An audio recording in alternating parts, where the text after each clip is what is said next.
ورحمۃ اللہ وبرکاتہ نحمده ونصلي على رسوله الكريم اما بعد اعوذ باللہ من الشیطان الرجیم بسم اللہ الرحمن الرحیم لقد كان لكم في رسول الله اسوة حسنة صدق اللہ العظیم اللهم صل على محمد وعلى آل محمد كما صليت على ابراہیم وعلى آل ابراہیم انك حمید مجید اللهم بارك على محمد وعلى آل محمد كما باركت على ابراہیم وعلى آل ابراہیم انك حمید مجید۔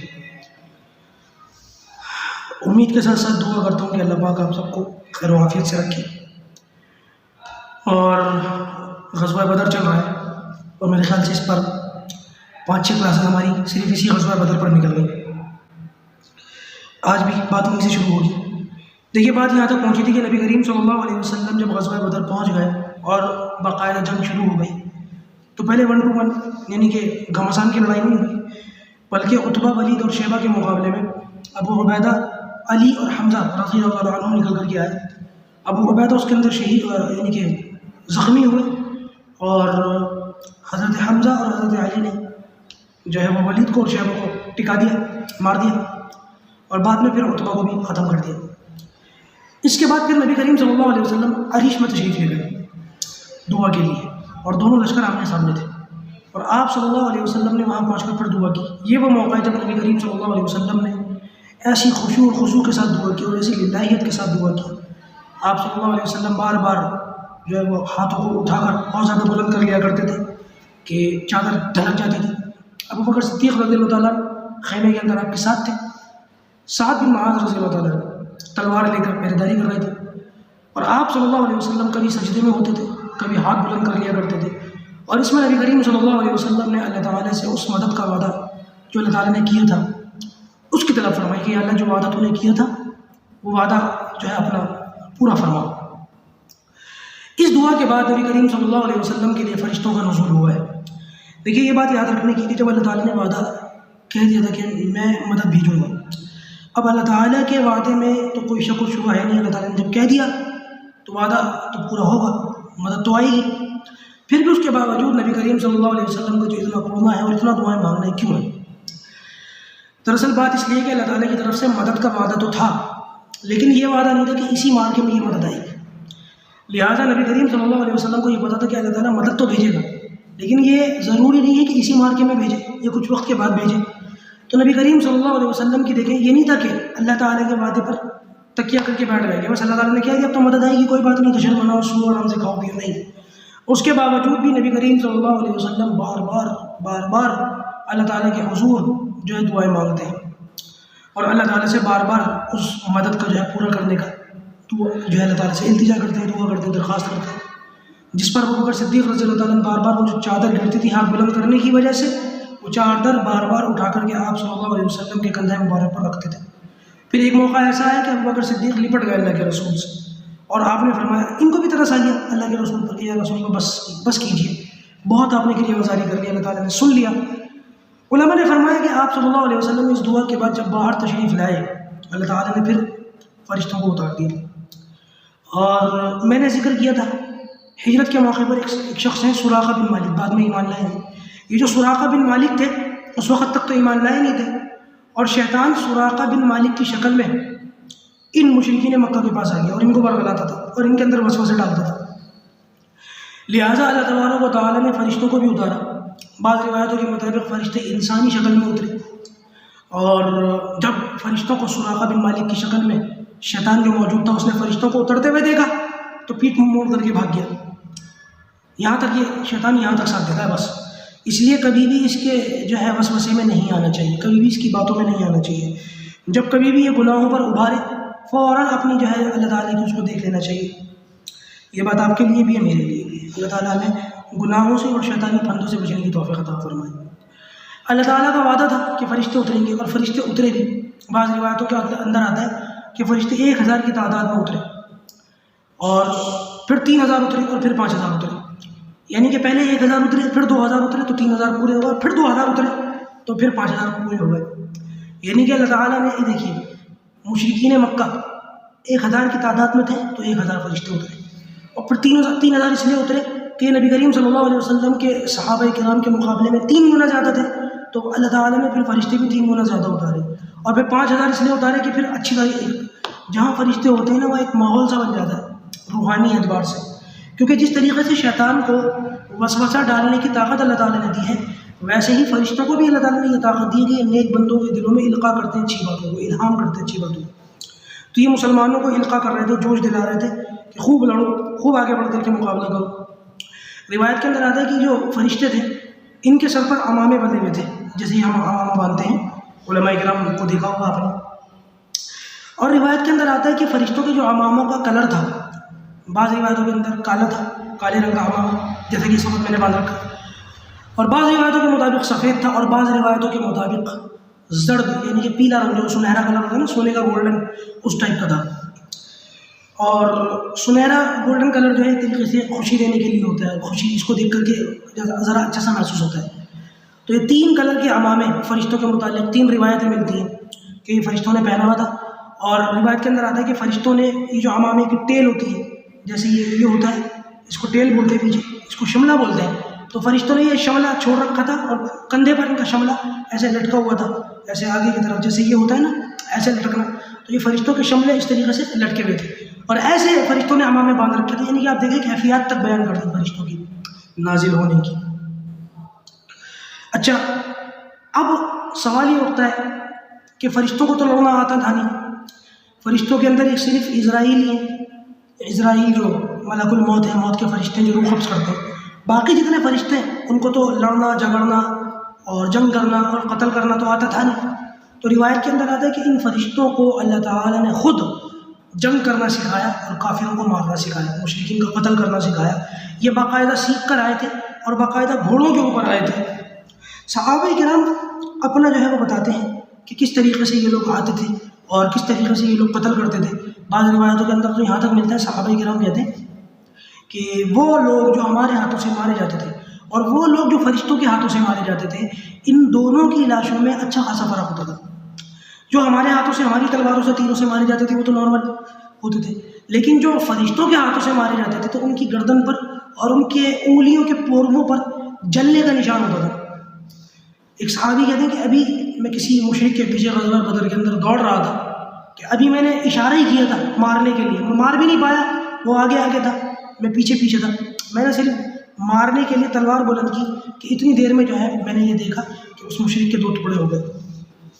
ایسے ایک صحابی اور وہ کہتے ہیں کہ میرے سامنے ایک مشرک بھاگ رہا تھا غزوہ بدر میں، اور میں اس کے پیچھے دوڑ رہا تھا، میں نے جیسے ہی اس کو مارنے کے لیے تلوار بلند کی تو مجھے ایک آواز محسوس ہوئی، ہیزوم آگے بڑھو۔ یہ جبرائیل علیہ السلام کے گھوڑے کا نام ہے ہیزوم۔ تو کہتے ہیں کہ میں نے دیکھا کہ اتنی دیر میں کہ میں نے کچھ کیا بھی نہیں، مجھے ایک ایسی آواز آئی جیسے کوڑا دیکھا ہے آپ نے، وہ چلتا ہے تو کوڑے کی آواز کیسی آتی ہے، شرارت دلی سے، تو مجھے ایسی آواز محسوس ہوئی، اور وہ مشرک جو میرے آگے آگے دوڑ رہا تھا، جس کو مارنے کے لیے میں پیچھے پیچھے دوڑ رہا تھا، میں نے یہ دیکھا کہ اس کوڑے کی آواز کی وجہ سے اس کا سر بیچ میں سے پھٹ گیا، 2 ٹکڑے ہو گئے، ناک تک، سر سے لے کے ناک تک یہ بالکل 2 حصوں میں تقسیم ہو گیا، اور یہ پورا حصہ اس کا جو سر کا ہے یہ پھٹ گیا اور نیلے کلر کا ہو گیا، نیلے رنگ کا ہو گیا اس کوڑے کی آواز سے، جیسے کسی انجانی مخلوق نے مارا۔ وہ کہتے ہیں کہ بعد میں جنگ کے بعد میں نے نبی کریم صلی اللہ علیہ وسلم کو یہ بات بتائی تو آپ نے فرمایا وہ جبرائیل تھے، تیری مدد کے لیے اللہ تعالیٰ کی طرف سے آئے تھے۔ تو یہ اللہ تبارک و تعالیٰ نے جو ہے، اللہ تعالیٰ نے مسلمانوں کے لیے اور نبی کریم صلی اللہ علیہ وسلم کے لیے اور صحابہ کرام کے لیے ایسے مدد اتاری اور ایسے مدد فرمائی، ایسے نصرت فرمائی۔ یہ بھی اللہ تعالیٰ کا ایک بہت بڑا معاملہ تھا کہ اللہ تعالیٰ نے فرشتوں کو اتنی بڑی تعداد میں 1000، پھر 3000، پھر 5000 ایسے اتارا۔ یہ اللہ تعالیٰ نے اپنے پیغمبر کو اور صحابہ کرام کو تسلی دینے کے لیے اور اپنی مدد کو ثابت کرنے کے لیے، جتانے کے لیے اتارا، ورنہ آپ جانتے ہیں کہ فرشتے کتنے طاقتور ہوتے ہیں۔ اس پورے مشرکین مکہ کے لشکر کو ختم کرنے کے لیے ایک ہی فرشتہ کافی تھا۔ وہ واقعات ہم نے سنے کہ اللہ تعالیٰ نے ایک فرشتے دیکھا، اس فرشتے نے پوری بستی کو اٹھایا اور زمین پر دے کے مارا، قوم لوط کا عذاب ہے۔ ایک فرشتہ کافی ہوتا، لیکن اللہ تعالیٰ نے اتنے فرشتے اتارے۔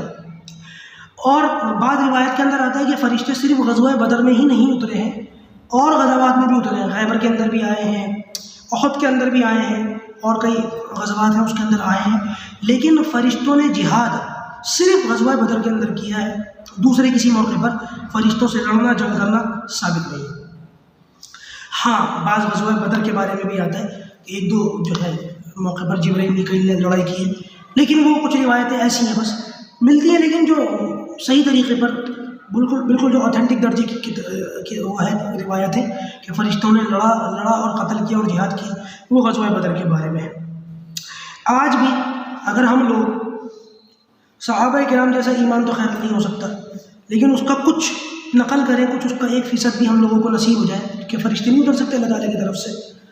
بات دراصل یہ ہے کہ ہماری نظر دنیاوی اسباب پر ہوتی ہے، اللہ تعالیٰ کی مدد پر نہیں ہوتی۔ دیکھ لیں دنیا کے حالات، پوری دنیا کی ٹیکنالوجی ایک طرف اور اللہ پر توکل ایک طرف۔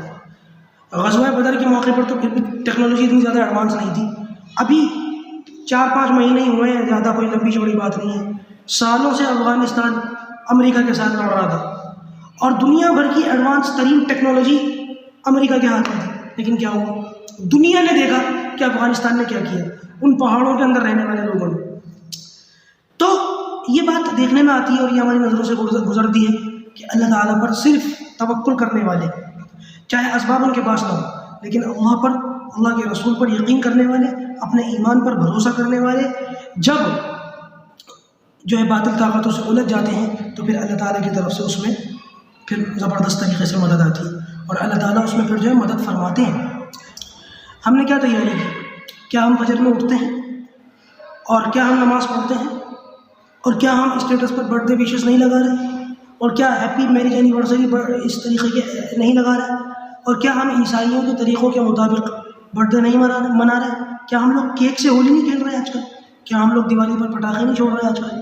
کیا ہمارے نوجوان بچے اور بچیاں ہولی پر رنگ نہیں کھیلتے آج کل؟ کیا ہمارے لوگ ہیپی دیوالی کے اسٹیٹس نہیں لگاتے آج کل؟ کیا ہمارے لوگ نیو ایئر کی پارٹی نہیں مناتے آج کل؟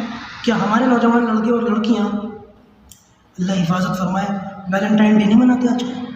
ہماری غلطی ہے نا، یہ چیزیں ہم چھوڑتے نہیں ہیں، ان چیزوں سے ہم نکلتے نہیں ہیں اور امید رکھتے ہیں اللہ تعالیٰ کی مدد کی۔ میرے بھائیوں ایسے نہیں ہوتا۔ یہی وجہ ہے کہ آج صرف ہندوستان کے اندر نہیں، پوری دنیا کے اندر مسلمان جو ہے وہ ذلیل و خوار ہو رہا ہے اپنی حرکتوں کی وجہ سے، اپنی جو ہے نالائقوں کی وجہ سے۔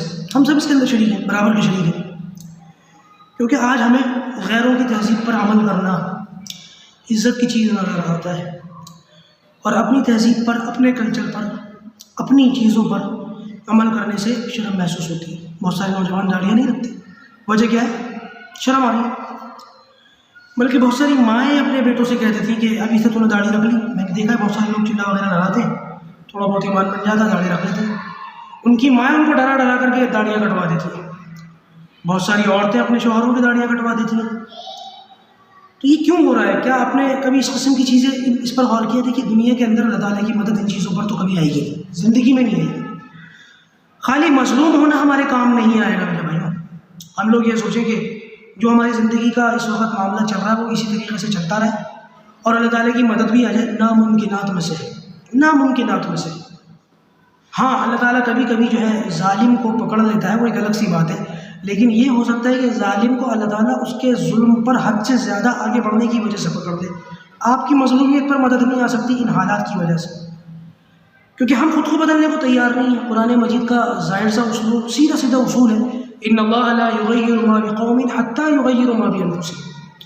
اللہ تعالیٰ بھی اس قوم کے حالات نہیں بدلتا جو قوم اپنے حالات خود بدلنے کے لیے تیار نہیں۔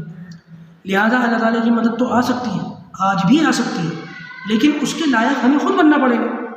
افغانستان کے اندر جو ابھی میں نے تھوڑی بہت پہلے ذکر کیا، کبھی آپ دیکھیں گے حالات کیا تھے، کن حالات کے اندر کوئی ٹیکنالوجی ان کے پاس نہیں ہے، کچھ نہیں، صرف اللہ ہے، بس صرف اللہ کی ذات پر توکل اور ایمان ہے ان کا۔ دنیا نے دیکھ لیا، دانتوں میں انگلیاں جو ہے لگا لی، لیکن سمجھ میں نہ آئی یہ ہوا کیسے، یہ ہوا کیا ہے، کیوں ہوا ہے، کیسے ہوا ہے، کس طریقے سے ہوا ہے۔ اللہ تعالیٰ کی مدد یوں آتی ہے۔ میرے دوستوں، جیسے کہ ابھی کچھ ٹائم پہلے مولانا مفتی شیخ تنویر صاحب آئے تھے، انہوں نے کیا کہا تھا، ہمارے یہاں کہا تھا کہ ہم لوگ آگے بڑھنے میں ترقی سمجھتے ہیں۔ بات دراصل یہ ہے کہ ترقی آگے بڑھنے میں نہیں ہے، 1400 سال پیچھے جانے میں ہے، اور یہ بات ہمیں جتنا جلدی سمجھ میں آئے نقصان اتنا کم ہوگا، ورنہ نقصان تو ہر روز ہو رہا ہے۔ اللہ حفاظت فرمائے، سب سے بڑا نقصان ہمارے ایمان کا نقصان ہے کہ ہماری نسل، ہمارے آنے والے بچے ہمیں یہ سب کرتے ہوئے دیکھ رہے ہیں۔